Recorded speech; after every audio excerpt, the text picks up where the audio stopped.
Since the riots of the 1960s, Baltimore has seen a cycle of decline in each facet of the society, including education, commerce, family, media, the arts, entertainment, and the government. As a result, marriages and families have suffered to where 500,000 children are in single-parent homes or homeless. Homicide hit national record highs, peaking over 300 deaths per year. HIV/AIDS also hit national highs, often left undiagnosed and untreated. People fled the city by the hundreds of thousands, leaving the city desolate. For many years, the church had prayed while subsequently withdrawing from the community, and the hemorrhaging continued.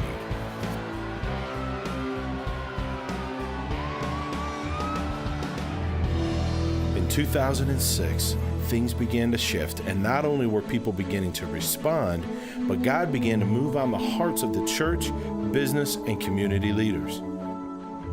In 2008, these leaders began to come together, answering a call to respond through praying and serving together like never before. In a few short years, thousands have responded, and the church is beginning to seek God's mercy and to heal our land. This is the story from different perspectives, united for an awakening beginning in the eastern community of an East Coast city that is changing. A story of broken people coming together, seeking God for His presence out of desperation. This is Awaken Us, Oh God.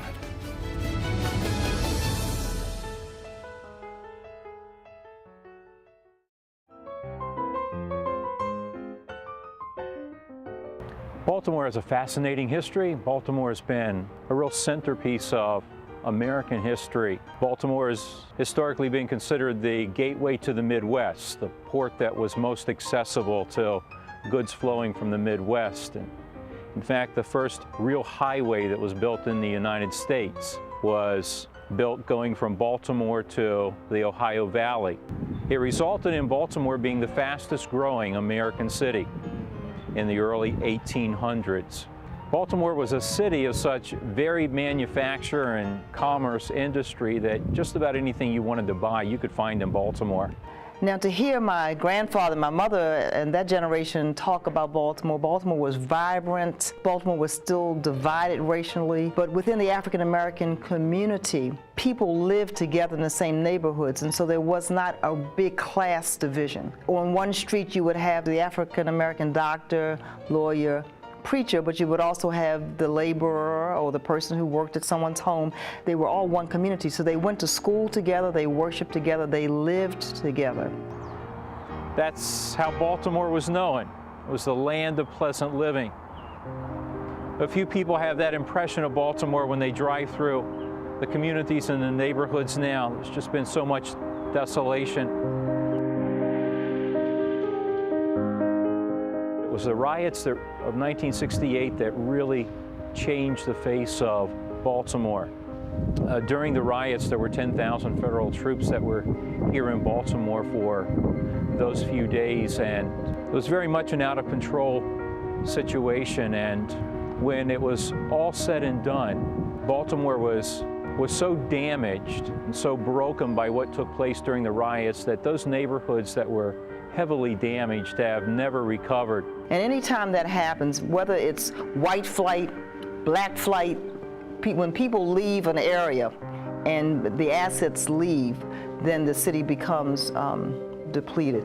Baltimore it's under a cloud of darkness. It's the most divided city, one of them in all of the United States. You wonder what happened to this city? Why there's so many boarded up houses? Baltimore City was considered the heroin capital of the United States. I remember locking people up from Virginia, people coming from West Virginia, people getting locked up from Florida. We're number 2 in HIV/AIDS incidents in the entire nation. Why is our graduation rate the lowest in the entire country? We have 60,000 drug addicts that contribute to violent crime that is well beyond most violent crime areas in the whole nation. These are deplorable statistics.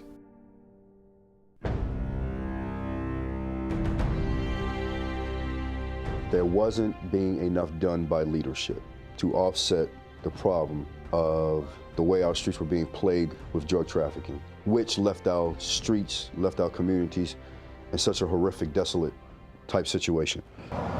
And I'll tell you a sad story, because it was told to me by one of my community members. They said, well, look at the churches as just drug dealers. They're pretty much like drug dealers. A drug dealer comes into our community, sets up shop, because they have an agenda. When their agenda is over, they've taken resources out of our community, and they go back to wherever they came from, and then we get our community back for a season, for a couple of hours, whatever the case may be, until they set up shop again. And that's the exact same thing that the churches do. They come in, they take up all our parking spaces, they take our resources out of our community, we pour money into the churches.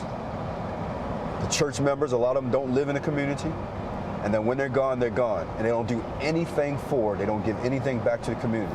What about our churches that we may have a religious culture that might be even comfortable, but is it in line with the heart of God? We still find people who believe that as I give myself to God in my church and I pray to Him and consecrate this place to Him, that He will change the heart of the people at our church. It's like, where's the long-term commitment? Where's the investment? Where's the getting to know us? Where's the sitting down across from the table to hear our hearts and to know what's going on? One of the gentlemen said, if our church went away next weekend, would anybody care or even notice? Unfortunately, the answer I came up with was no, and I'm not even sure that some of the people in our own church would notice if we cease to exist. And it was one of those haunting questions that was so critical to the advancement of what God seems to be doing today. In 2006, we had a retreat where representation from all 5 areas all came together along with the city to just seek God's face and to say, Lord, what would you have for us? We just shared our hearts together about what we sensed God was doing, and really wanted to begin to rely so much more on the direction of God, the movement of His Spirit, and what He was calling us to do. Not trying to manufacture something that we could do, but follow His voice, follow His heart. We heard Him say 2 very simple things. He said, I want you to raise the level of prayer. I want a net of prayer across the entire region of Baltimore. And I want you to do compassionate acts of service together. And then saturate an area with that. And we were meeting people from all walks of life. I got involved with Partners of Transformation because the Lord had set in my heart a desire to call the region to prayer. I was able to tap into the Hispanic pastors and even some African American pastors, and we were coming together to pray. Lo and behold, I found that there was another group of pastors that was also praying. Can you imagine what would happen if all the churches of the region came together and began to pray and to serve together? And we looked at the region as the 5 counties that surround Baltimore City and the city. The city was so central to what was going to be happening spiritually and otherwise in all of our communities.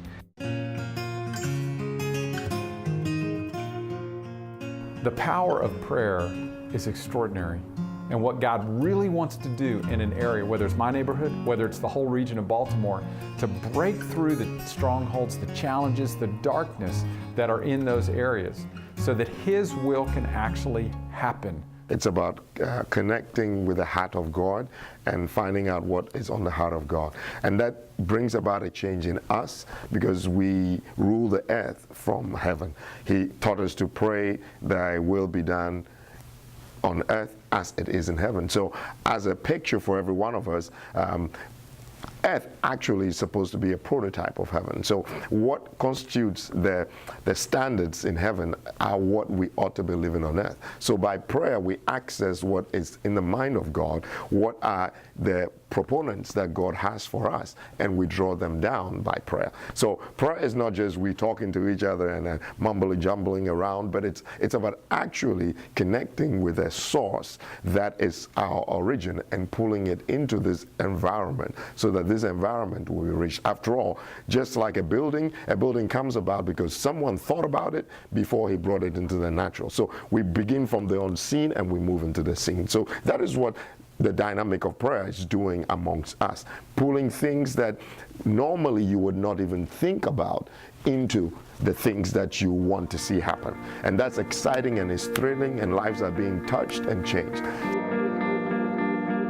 What would it look like if the Spirit of God truly began to move throughout an entire community, touching every home, every street, every neighborhood? What would that look like and feel like and sound like? First of all, there'll be peace in the land, because God is a God of reconciliation, and the first thing that reconciliation accomplishes is peace. It's just going to be a whole different lifestyle. The level of peace would increase, the level of joy would increase, the things that we want, satisfaction would increase, fulfillment will come again. How many of us can imagine not just a city, but a region, a state, a country, where believers are so desperate to see God move that the powers of darkness are pushed back to such an extent that God's will is done? So I believe that there will just be life back in the environment. When Baltimore is transformed, it will be filled with people who love God and people who have God's vision for the destiny of a city that brings blessing to everyone that is there. You really can't grow as a Christian without being engaged meaningfully in service.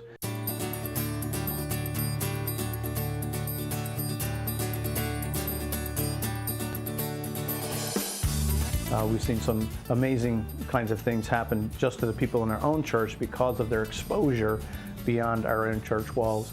And as people have done that, if they'll just risk it and step out the first time and do it, what we find is they are changed through the process of trying to serve somebody else.